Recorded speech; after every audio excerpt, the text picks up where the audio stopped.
Her skin feels puffy and rubbery, as if her internal body pressure has risen. It must be Regalian bladderwort fever.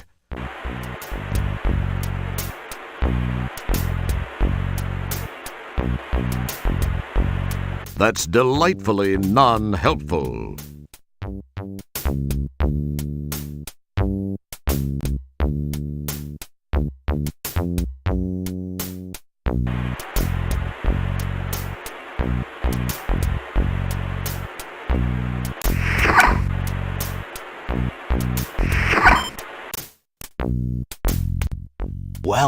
Well, the worm is out of the hole. So, you have to ask yourself, do I feel lucky? Well, do I, punk?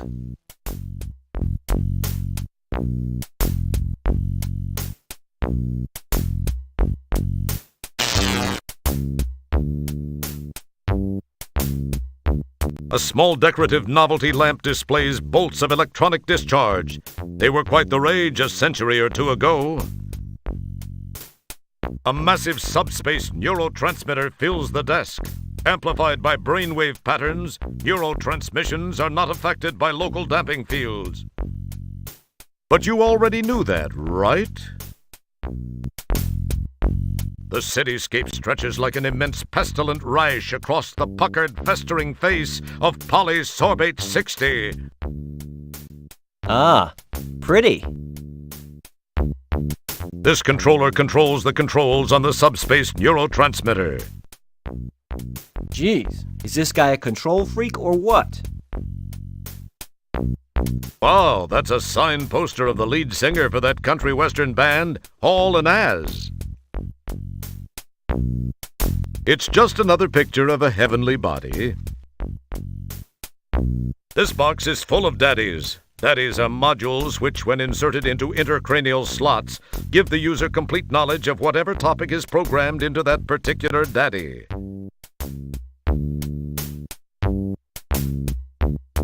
This appears to be some sort of control room. There's a landing platform beyond the damping field induction coils in the archway. A box of MODIs, behavioral modification Eurocircuit chips, lies under the desk.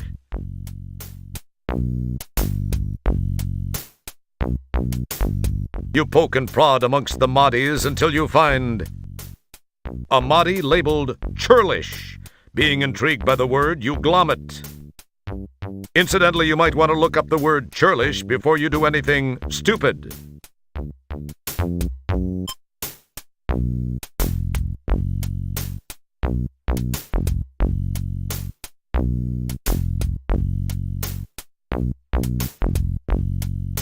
The corner of the label in this MODI seems to be loose.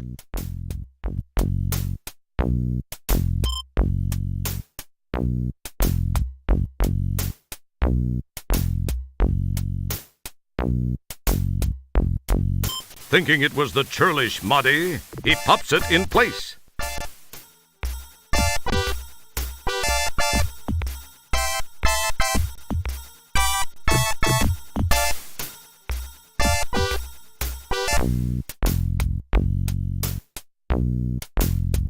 A massive subspace neurotransmitter fills the desk. Amplified by brainwave patterns, neurotransmissions are not affected by local damping fields. But you already knew that, right? Unfortunately, your brainwave patterns are far too puny to benefit from even this unit's powerful positronic amplifiers.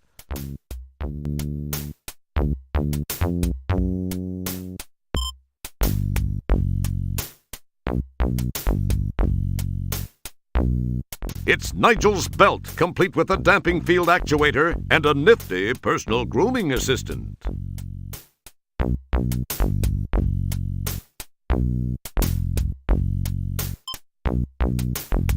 It would appear that merging those two items is not a good idea.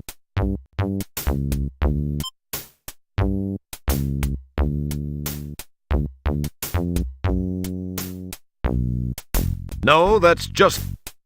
No.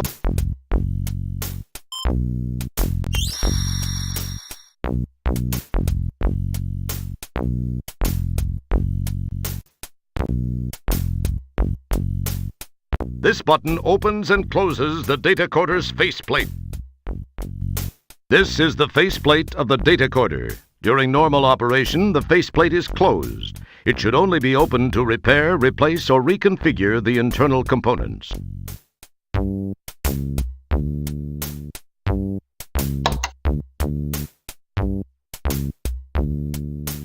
This is the datacorder power source, a tiny chip of Devallium crystal, the official power source of StarCon. This circuit board is not user serviceable. You don't want to void the warranty, do you?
The power must be on before you can reconfigure this unit.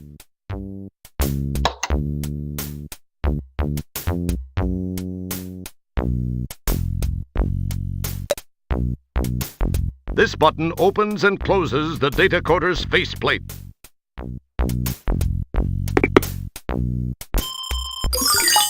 It's not transmitting very well from here. Maybe I should try a different place.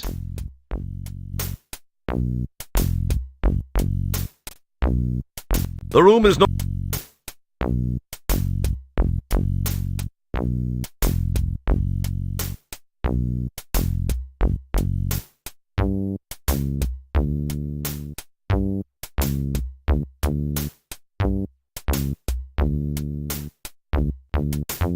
This button turns the datacorder on and off. This button...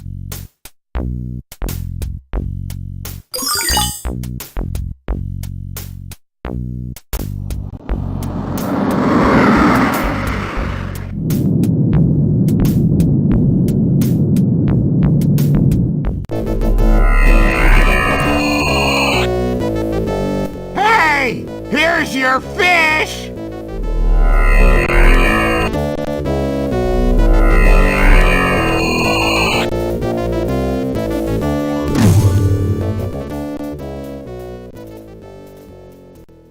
Stellar, you picked up my homing signal.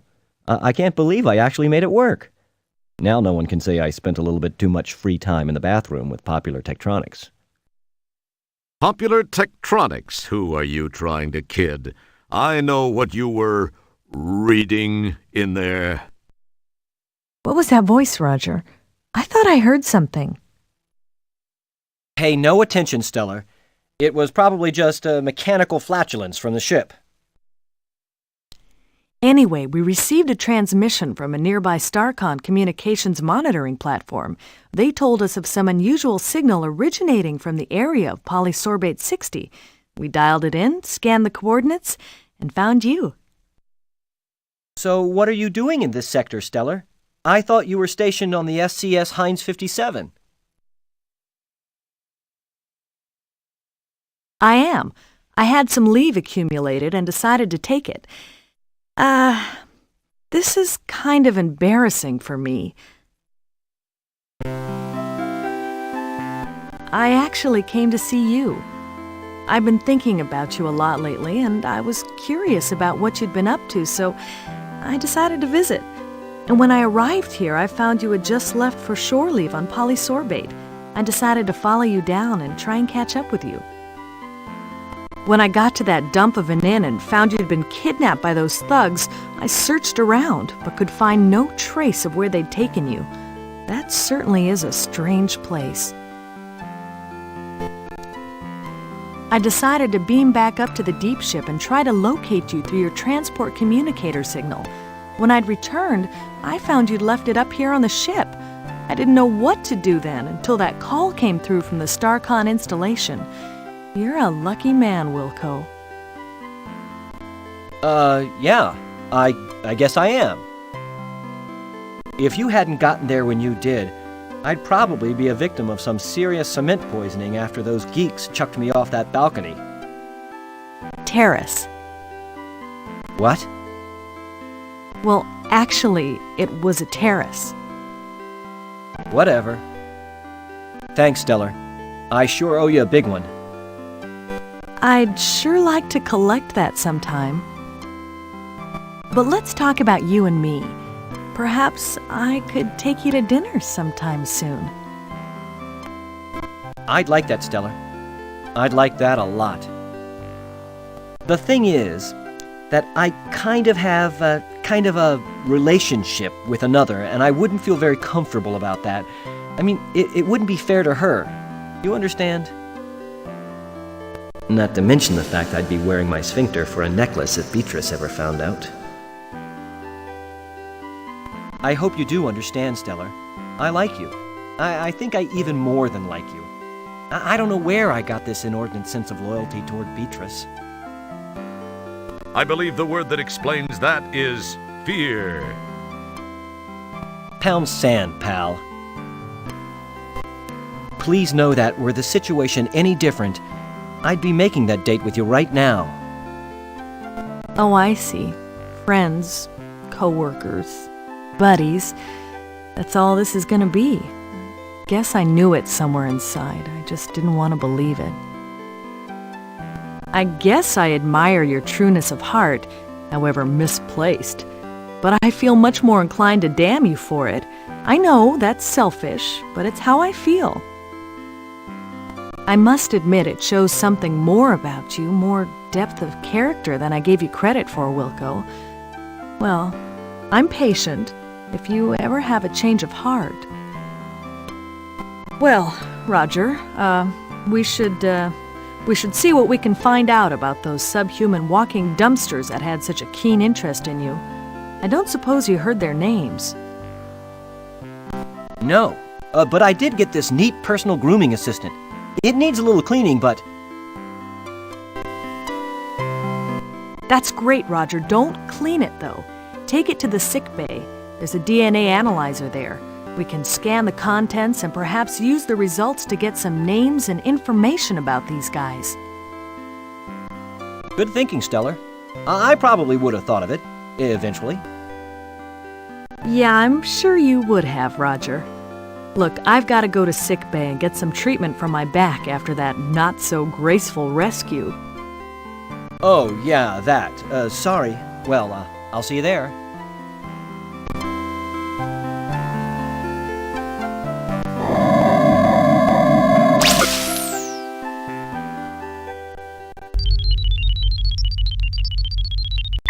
Commander, I am receiving a message from StarCon. Computer on screen. Hello, Commander Kilbasa. I have a new directive for Deep Ship 86. This is actually a special request from me, Commander. As you may know, I served with Admiral Bluntfang during the Fallopian campaign. Admiral Bluntfang's widow is involved in building an off-world retirement community. They are almost finished, but have requested assistance from Deep Ship 86. Commander, please extend her every courtesy. You know, if things go well, this would not look too bad in your personnel file. I will let Sharpay, the Admiral's widow, explain further. Hello, Commander Kilbasa.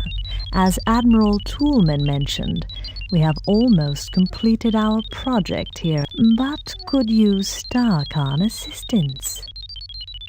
To be honest, Commander, I pulled a few strings, but this is an important mission, I assure you. Since you are scheduled to be present for the dedication of the Golden Light Year's retirement center anyway, I hoped you might alter your travel plans to accommodate an earlier arrival. From the information provided me by my old friend, the Admiral, you would be able to warp here within a few hours. I require some assistance from your ship, as well as one of your crew members. Allow me to explain.